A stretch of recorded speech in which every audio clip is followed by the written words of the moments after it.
Assalamualaikum warahmatullahi wabarakatuh. Saya Rindi Aulia Desita Putri, Pariwisata D, mahasiswi Sekolah Tinggi Pariwisata AMTA Yogyakarta, ingin mempresentasikan proposal penelitian untuk memenuhi tugas mata kuliah seminar dosen pengampu Ibu Siti Rohmi Lestari dengan berjudul Pengaruh Citra Destinasi dan Kepuasan Wisatawan Terhadap Loyalitas Pengunjung Dunia Fantasi Ancol. Latar belakang. Pariwisata adalah kegiatan orang-orang melakukan perjalanan ke suatu tempat di luar tempat tinggalnya untuk jangka waktu kurang dari 1 tahun secara berturut-turut untuk memanfaatkan waktu senggang, bisnis, atau tujuan lainnya. Tidak hanya sebagai alat pemenuh kebutuhan, pariwisata juga sebagai alat penggerak perekonomian suatu daerah atau negara melalui peningkatan pendapatan berupa devisa, pendapatan nasional, pendapatan regional, atau pendapatan per kapita. Indonesia memiliki 3 jenis daya tarik wisata, yaitu budaya, alam, dan buatan manusia. Daya tarik wisata budaya merupakan jenis wisata yang memiliki manfaat potensi budaya berdasarkan tradisi, kesenian, keagamaan, sejarah, dan edukasi. Daya tarik wisata alam merupakan jenis wisata yang menawarkan pemandangan alam ciptaan Tuhan seperti gunung dan laut. Sedangkan daya tarik wisata buatan manusia merupakan jenis wisata hasil karya manusia, seperti kolam renang, museum, taman rekreasi, dan wisata kuliner. Daya tarik wisata Indonesia terus berkembang dan semakin memukau dunia. Terbukti pada TTG Travel Awards tahun 2017, Indonesia dinobatkan sebagai Destination of the Year mengalahkan Thailand yang juara pada tahun 2016. DKI Jakarta merupakan salah satu provinsi di Indonesia yang memiliki cukup banyak destinasi wisata menarik. Destinasi wisata yang ditawarkan yaitu seperti wisata sejarah, wisata alam, wisata religi, wisata pendidikan, serta wisata rekreasi. Bisa dilihat pada gambar di sini. Di sini jumlah wisman dan pengunjung objek wisata unggulan DKI Jakarta adalah Ancol. Salah satu destinasi dengan daya tarik wisata buatan manusia di Ancol adalah Dufan. Dufan atau dunia fantasi. Dufan merupakan destinasi wisata tempak yang pertama yang dikembangkan oleh Ancol dan memiliki wahana permainan outdoor dan indoor terbesar di Indonesia yang memanjakan pengunjung dengan fantasi keliling dunia melalui beberapa wahana permainannya yang terbagi dalam 8 kawasan, yaitu Indonesia, Jakarta, Asia, Eropa, Amerika, Yunani, Hikayat, dan Istana. Daya tarik wisata ini telah dikenal oleh banyak orang, khususnya para kaum muda yang ingin mencari kesenangan, kepuasan, dan ingin menguji adrenalin pada wahana permainan ekstrim yang dimiliki Dufan.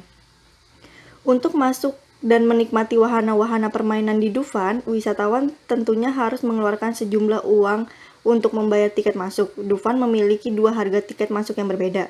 Perbedaan ini dapat dilihat dari weekdays dan weekend.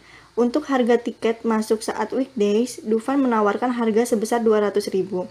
Sedangkan untuk harga tiket masuk saat weekend, Dufan menawarkan harga sebesar 295.000. Harga tiket masuk yang ditetapkan Dufan tersebut sebanding dengan banyaknya wahana permainan yang tersedia dan teknologi tinggi yang telah digunakan. Lanjut, ada rumusan masalah. Di sini ada 2 rumusan masalah, yaitu apakah citra destinasi berpengaruh positif terhadap kepuasan wisatawan dunia fantasi. Yang kedua, apakah kepuasan wisatawan berpengaruh terhadap loyalitas pengunjung dunia fantasi. Terus ada tujuan penelitian. Di sini tujuan penelitian yang pertama untuk mengetahui pengaruh positif citra destinasi terhadap kepuasan wisatawan dunia fantasi. Yang kedua, untuk mengetahui pengaruh kepuasan wisatawan terhadap loyalitas pengunjung dunia fantasi. Terus ada 3 manfaat penelitian. Yang pertama itu bagi STP AMTA Yogyakarta. Hasil penelitian ini diharapkan dapat digunakan untuk menambah ilmu pengetahuan dan sebagai referensi bacaan kepada pihak lain yang ingin melakukan penelitian di bidang pariwisata. Yang kedua, bagi penulis, hasil peneliti ini dapat digunakan untuk memperdalam teori pemasaran pariwisata yang sudah diperoleh selama kuliah, terutama citra destinasi, minat kunjung, dan kepuasan wisatawan. Yang terakhir ada bagi perusahaan. Hasil dari penelitian ini diharapkan dapat berguna bagi PT Pembangunan Jaya Ancol maupun pengelola dunia fantasi untuk mengetahui bahwa citra baik yang telah tertanam sampai saat ini di benak wisatawan dapat mempengaruhi kepuasan pengalaman berwisata. Di sini ada landasan teori dari Kotler dan Kellen tahun 2009. Ada pengertian pemasaran. Secara umum, pengertian pemasaran merupakan suatu hal yang sangat kompleks, dimulai dari penetapan harga, penelitian pemasaran, pendistribusian barang, penjualan, promosi, dan lain-lain. Banyak orang yang berpikir bahwa ruang lingkup pemasaran atau marketing hanyalah periklanan dan penjualan. Di sini juga ada dari Kotler dan Kellen untuk konsep pemasaran tersebut berpijak pada 4 pilar. Pertama itu profitabilitas. Profitabilitas itu bertujuan untuk membantu organisasi atau perusahaan untuk mencapai tujuan mereka. Yang kedua ada orientasi pelanggan. Perusahaan mengutamakan kepuasan konsumen dengan cara memenuhi keinginan konsumen dalam kegiatan pemasaran yang terkoordinasi dan terintegrasi. Yang ketiga ada fokus pasar. Fokus pasar untuk menentukan kebutuhan, keinginan, dan minat pasar sasaran serta memberikan kepuasan yang diharapkan dengan cara lebih efektif atau efisien daripada para pesaing sedemikian rupa. Yang terakhir, ada pemasaran yang terkoordinir. Fungsi pemasaran tenaga penjualan, iklan, manajemen produk, penelitian pasar harus dikoordinasikan di antara mereka sendiri. Terus ada variabel-variabel penelitian. Di sini ada pariwisata menurut Supriyadi dan Rojinandari tahun 2017. Pariwisata adalah perjalanan sementara seorang dari satu tempat ke tempat lain untuk mencari kesenangan dan bukan untuk mencari keuntungan. Terus yang kedua ada destinasi pariwisata menurut Hanif dan Pramana tahun 2018. Merupakan suatu area yang meliputi kawasan geografis tertentu yang memiliki komponen-komponen seperti atraksi wisata, fasilitas layanan pariwisata, aksesibilitas, dan masyarakat yang memiliki keterkaitan serta mampu menciptakan kunjungan dari wisatawan. Ada citra tempat wisata dari Malhotra tahun 1999. Lanjut, ada mengukur variabel citra destinasi, ada 9 indikator menurut Wessing et al. Pada tahun 2016, yaitu yang pertama itu lingkungan, yang kedua itu wisata alam, yang ketiga itu ada acara dan hiburan, keempat atraksi bersejarah atau budaya, kelima infrastruktur, keenam aksesibilitas, ke-7 relaksasi, ke-8 kegiatan luar ruangan, dan yang terakhir itu ada harga dan nilai. Terus ada kepuasan wisatawan. Menurut Kotler dan Keller 2012, kepuasan adalah perasaan seseorang senang atau kecewa atas hasil dari membandingkan kinerja produk yang disarankan dengan harapan. Lanjut ada loyalitas menurut Bapak Ali Hasan tahun 2008, menjelaskan loyalitas sebagai konsep generik, sebagai konsep perilaku dan pembelian ulang merupakan hasil dominasi. Terus ada 6 bidang loyalitas menurut Griffin tahun 2005, yaitu yang satu biaya pemasaran menjadi berkurang, yang kedua itu biaya transaksi menjadi lebih rendah seperti negosiasi kontak dan pemrosesan order, yang ketiga ada biaya perputaran pelanggan, keempat ada keberhasilan cross-selling menjadi meningkat menyebabkan pangsa pelanggan yang lebih besar, kelima ada pemberitahuan dari mulut ke mulut menjadi lebih positif, dan keenam ada biaya kegagalan menjadi menurun. Di sini ada gambar piramida tingkat loyalitas menurut Griffin 2005. Bisa dilihat dari bawah, yang bawah pada dasarnya pembeli tidak loyal atau sama sekali tidak tertarik pada merek-merek apapun yang ditawarkan. Tingkat kedua dari bawah, itu para pembeli merasa puas dengan produk yang ia gunakan atau minimal ia tidak mengalami kekecewaan. Yang ketiga, berisi orang-orang yang puas, namun mereka memikul biaya peralihan. Yang menyukai merek, yang keempat, itu benar-benar menyukai merek merek tersebut. Merek terhadap suatu merek dilandasi pada suatu asosiasi. Dan yang teratas, komit, adalah para pelanggan yang setia. Mereka mempunyai suatu kebanggaan dalam menemukan atau menjadi pengguna satu merek. Lanjut, di sini ada kerangka pemikiran. Di sini ada citra tempat wisata. Citra tempat wisata tersebut yaitu dunia fantasi Ancol. Dan bisa dilihat di bawahnya kepuasan wisatawan. Kepuasan wisatawan tersebut bisa dilihat dari adanya wahana-wahana dalam dunia fantasi Ancol. Maka citra tempat wisata dan kepuasan wisatawan bisa menjadikan loyalitas pengunjung di dunia fantasi Ancol.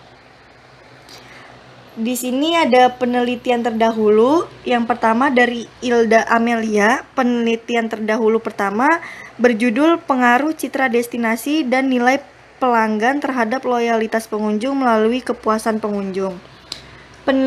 Penelitian ini bertujuan untuk mengetahui pengaruh langsung dan tidak langsung citra destinasi, nilai pelanggan, dan kepuasan pengunjung sebagai variabel intervening terhadap loyalitas pengunjung pada objek wisata Gucci. Jumlah sampel sebanyak 100 responden dengan incidental sampling melalui kuesioner skala Likert. Yang kedua, di sini ada Anggun Dwi Prayono 2011 dengan mengambil judul Pengaruh Promosi dan Kualitas Pelayanan terhadap Kepuasan Pengunjung melalui Keputusan Pengunjung sebagai variabel intervening pada objek wisata Museum Sangiran, Kabupaten Sragen. Penelitian ini bertujuan untuk mengetahui pengaruh promosi dan kualitas pelayanan baik secara langsung maupun secara tidak langsung terhadap kepuasan pengunjung dengan keputusan pengunjung sebagai variabel intervening pada objek wisata Museum Sangiran, Kabupaten Sragen. Besarnya sampel dalam penelitian ini dengan menggunakan model iterasi dan diperoleh hasil 122 responden. Dan yang ketiga ada Geraldine Bella pada tahun 2017 dengan berjudul Pengaruh Citra Destinasi terhadap Minat Kunjung Ulang Wisatawan Umbul Sewu Pengging Boyolali. Di sini penelitian bertujuan untuk mengetahui pengaruh citra destinasi yang berfokus variabel cognitive destination image dan variabel affective destination image. Yang keempat itu ada Syuli Suryowinahyu 2017 dengan judul Pengaruh Citra Destinasi, Nilai Persepsi dan Kualitas Layanan terhadap Citra Branding melalui Loyalitas Wisatawan yang berkunjung ke Jember. Di sini penelitian menggunakan sampel mengacu pada pendapat dari sebesar 90 responden. Data sekunder diperoleh dari arsip instansi dan atau laporan yang tersedia pada Dinas Pariwisata dan Kebudayaan Kabupaten Jember. Dan yang terakhir ada Sophie et al. Pada tahun 2014 dengan judul Service Quality Variable and Tourist Satisfaction at Destination Level 4 Study of JNK Tourism. Di sini dia menggunakan sampel yang dipakai untuk diteliti sebanyak 150 responden dan menggunakan analisis regresi. Metode penelitian yang pertama itu objek penelitian. Objek penelitian ini adalah para wisatawan yang berkunjung ke dunia fantasi Ancol. Wisatawan diberikan kuesioner untuk diisi, kemudian data yang diperoleh atau didapatkan dari jawaban responden dianalisis oleh peneliti. Lokasi dan waktu penelitian. Penelitian ini dilaksanakan di dunia fantasi Ancol, Jakarta Utara, DKI Jakarta. Peneliti memilih lokasi ini karena dunia fantasi Ancol termasuk destinasi unggulan di daerah DKI Jakarta. Lanjut ada jenis data. Jenis data di sini ada data primer dan sekunder. Yang pertama, data primer diperoleh melalui penyebar kuesioner. Pengukuran untuk variabel independen dan dependen menggunakan teknik scoring untuk memberikan nilai pada setiap alternatif jawaban sehingga data dapat dihitung. Jawaban pertanyaan yang diajukan yaitu sangat setuju atau SS dengan skor 5, setuju atau S dengan skor 4, netral atau N dengan skor 3, tidak setuju atau TS dengan skor 2, dan sangat tidak setuju STS dengan skor 1. Data sekunder diperoleh dari perusahaan atau objek peneliti berupa data penjualan, data pangsa pasar, dan informasi yang berkaitan termasuk hasil studi tujuan pustaka. Lanjut ada populasi dan sampel.